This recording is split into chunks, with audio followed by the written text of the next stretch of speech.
Jeudi dernier n'était pas un jeudi ordinaire. C'était en fait un super jeudi car la Banque d'Angleterre a publié son rapport sur l'inflation pour août, sa décision sur les taux d'intérêt et les minutes de la réunion du MPC. Pour parler de toutes ces données, je reçois Lee Hopley, chef économiste chez IEF. Lee, jeudi, nous avons vu tout un éventail de données britanniques dont la décision sur les taux d'intérêt, le rapport sur l'inflation, les minutes de la réunion du MPC et le discours du gouverneur Mark Carney. C'est une énorme quantité de données. Alors, que pouvez-vous dire sur la réaction des marchés? La volatilité a-t-elle été accrue? Vous avez absolument raison, Schneid.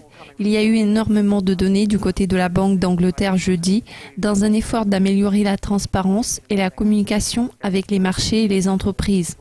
Je pense que ceux qui suivent de près les minutes du Monetary Policy Committee accordent de l'importance à un tout petit nombre de questions, comme la composition du vote concernant la décision sur les taux, les perspectives d'inflation dans l'avenir, les changements depuis le dernier rapport sur l'inflation au mois de mai. Enfin, les gens cherchent à comprendre quels sont les risques potentiels pour l'économie britannique en allant de l'avant. Dans ce contexte, je pense que la seule surprise pour les marchés était de voir moins de dissidents au sein du MPC. La réaction des marchés a été raisonnablement faible. Nous avons vu une réaction initiale des marchés d'échange qui s'est traduite par une baisse de la livre sterling, mais la monnaie britannique a regagné du terrain par la suite. Donc, on peut constater qu'il n'y a pas eu trop de volatilité sur les marchés.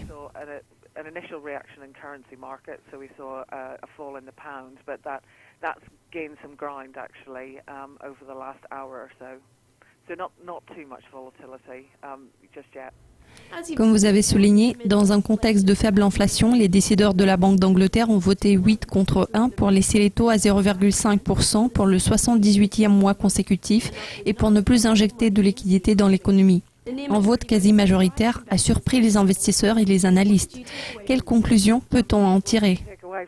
Je pense que nous pouvons en déduire qu'il faut toujours s'attendre à l'inattendu. Et la chose qui nous a surpris, c'est que la majorité des membres cherchent toujours à garder le contrôle de la situation. À l'heure actuelle, on voit beaucoup de données positives émanant du Royaume-Uni en termes de croissance. Les salaires augmentent depuis 2 mois, mais en revanche, il reste beaucoup de préoccupations au sujet de ce qui se passe à l'échelle mondiale, ce qui représente sûrement des risques à la baisse pour l'économie britannique.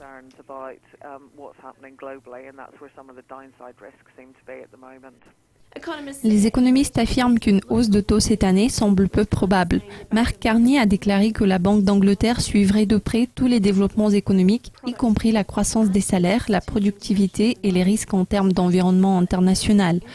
Il a fait noter que les hausses de taux d'intérêt seront graduelles et limitées, mais le timing du premier relèvement approche. Vu tout ce qui précède, quand envisagez-vous la première hausse? Il faut garder à l'esprit que les décisions du MPC s'appuient toujours sur les données. Cela va également concerner la première augmentation de ce cycle. Les risques émanent essentiellement de l'économie mondiale et du potentiel d'une accélération continue de la croissance des salaires.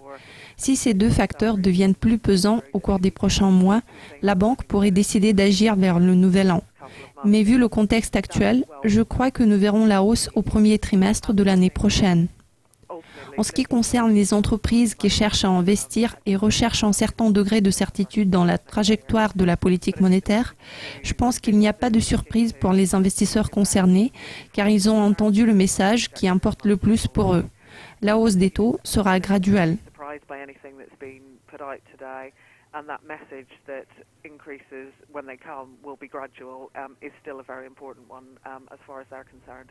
Lee, je vous remercie de vos commentaires concernant les perspectives de l'économie britannique. Merci de nous avoir suivis. Restez à l'écoute de Dukascopy TV et à la prochaine.